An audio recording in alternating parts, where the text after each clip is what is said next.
gonna be? Who's it gonna be? Who's it gonna be?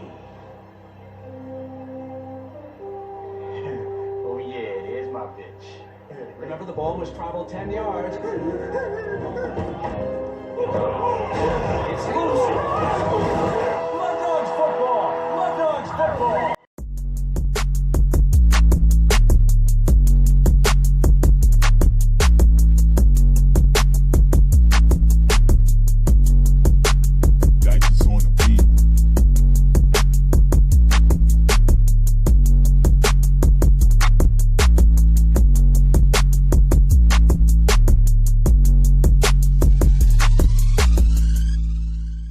What's up, YouTube? Staff 44 coming in with another video. 5 places where a man should uphold his masculine frame. Before I get started, I want to give a shout out to all my new subscribers, all my regular subscribers, and if you're new to my channel, go ahead, hit that subscription button in the corner of your screen. Hit that notification bell as well. You get all my videos sent straight to your phone or your device as soon as I put one up on YouTube. But let's get right into this video. 5 places where a man should uphold his masculine frame. I just showed you guys the 1998 movie clip of The Water Boy, and it basically was showing the onside kick in the Bourbon Bowl, and basically showed the guy that was scared to get the ball, didn't get the ball. They ended up getting the ball and winning the game. So I used this clip to kind of, show the difference of places where you need to have a masculinity about yourself. And football is a man-made sport. It's that if you're scared, you shouldn't be playing, just like in a boxing ring or anything else. But that was a good example of showing somebody being scared, somebody taking advantage of somebody when they are scared. And if you don't have a masculine frame about you as a man, unfortunately, people will take advantage of you. A lot of times when people smell scaredness or smell weakness, they will go for the kill. So I came up with 5 places where you should always hold your masculine frame up. And we about to jump into it right now. Number 1, the first place you should always have masculine frame up is around women and children. And what I mean by women, more women want guys that feel secure around. And you should be a man. You should say what you mean and mean what you say as a man. No matter how good she looks, no matter how she looks, period, you should always stand on your principles and your boundaries. And with your children, you gotta make sure, with your kids, if you can't be monkey dancing around playing games with your children, because they will shit test you and not respect you. Women and children will shit test you if they see some type of weakness about you. Now, I ain't sitting here saying walk around like the Terminator, walking around like the Undertaker, but at the same time, make sure that you're respected by saying what you mean and mean what you said, and just to make sure you're respected around the children and around the women that you come across in your life. That's my number 1. Number 2, I just showed the movie clip, is basically playing sports. I played football, I ran track, I played basketball. Anytime you're on a basketball court for a pickup game, and you guys may be playing 31, 21, or whatever, guys are going to pick you off your masculine frame and the way you kind of playing as well. Or if they haven't seen you play, they're going to look at your look and say, he can roll with me, or whatever. Or even in football, I played running back. We was always taught to stare straight down the field and not look at the other players or look at the hole or look at the quarterback, because at the end of the day, it tells you where you're going. And if you're looking like a deer in the headlights, the opposition was going to feel like I got advantage over him because he's scared to even run the ball or get the ball. So make sure that, when you're playing sports, that it's got to be more mental than physical, because you got to be more ready to play. You got to be that assassin like Kobe Bryant, the mama. He was a competitor. He didn't care about making friends on the court. He felt like, your ass in my way for this championship. I'm about to do what I got to do to do what I want to do later when I hold up this damn trophy. So make sure that you're the ultimate competitor. You know how to turn it on and turn it off, but make sure you always stay in your masculine frame when you're playing sports. All right, number 3, work. When you at work, it's a place of where you get your money, you get your grind, people don't see your shine, But at the same time, is you hold up your masculine frame so people can respect you and continue to respect you, especially if you're in a position of leadership.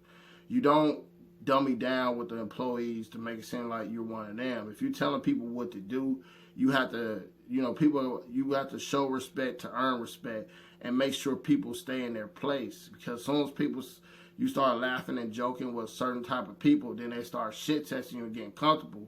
You don't want people to get comfortable around you at work. You want to make sure you stay professional, you stay respectable, but at the same time you keep it all business. So make sure at work you watch who you deal with, especially if you're in a position of power.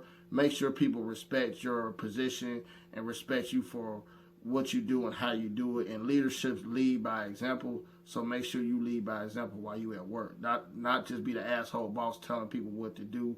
You show that you can go out there and do it, and then people will actually work hard for you when you show them you'll work hard for them. That's my number 3. Number 4, confrontations. I remember, so I go to a barbershop, and you have to literally, unfortunately, I had to stand out there for like an hour and a half before they open, because it'd be so many people within the first hour. You don't want to wait 3-4 hours. So I'd rather wait an hour and a half. But one time I took my son with me, and we waited for like an hour and a half, and there was a guy beat us there. So he signed, you got to come in when they open the door, you have to sign your name to know who's next. This guy walks in, he starts signing his name and 3 other people's name. And I'm like, dude, I had to really confront him and look him in the eye like, what the hell are you doing? Like, me and my son just stood out there right behind you, and now you sign other people's names and they're not even here. It don't work like that. And then the owner had to tell him like, no, it don't work like that. So you can't be scared of a confrontation. You have to look a man in the eye, give a man a firm handshake in life, period. Your presence has to be felt, but you just don't let people walk all over you. If I wouldn't have said nothing, the owner wouldn't even the owner wouldn't even known that the guy signed all those names. But by me saying that, it made the reflection of the owner looking at him like, dude, you crazy as hell. People stand outside to get in line to get their haircut by the barber they want, and then you sign the other people's name that are not here. So I know that's a little tangent, but that's a little example of a confrontation when you gotta stand up and be the man. Sometimes you gotta say something, but not sometimes. All the time you gotta say something when shit ain't right.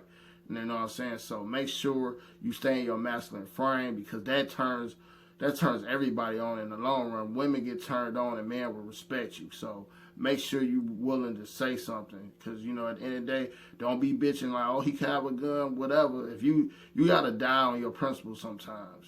I ain't sitting here say be a goddamn fool, but still stand up for yourself as a man.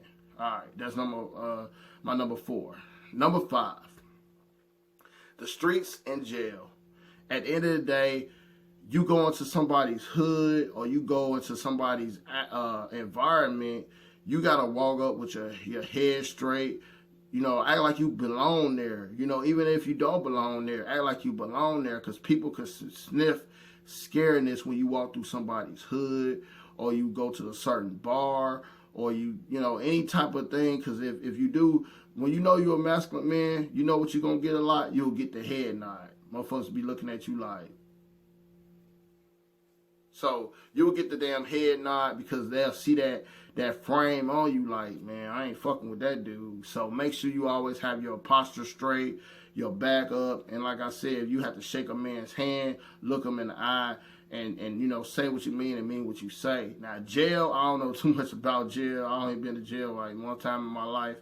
But even in there, they will squeak out the motherfuckers that ain't shit. Y'all don't know if y'all seen the movie Half Baked, when they was calling dude a fish, because he went in there like a little pussy, and he was a pussy, but they was basically, running over him, taking his commissary and all that. But anywhere you go, like if you go to some type of hood spot, or you end up getting locked up for the night, you got to maintain your frame.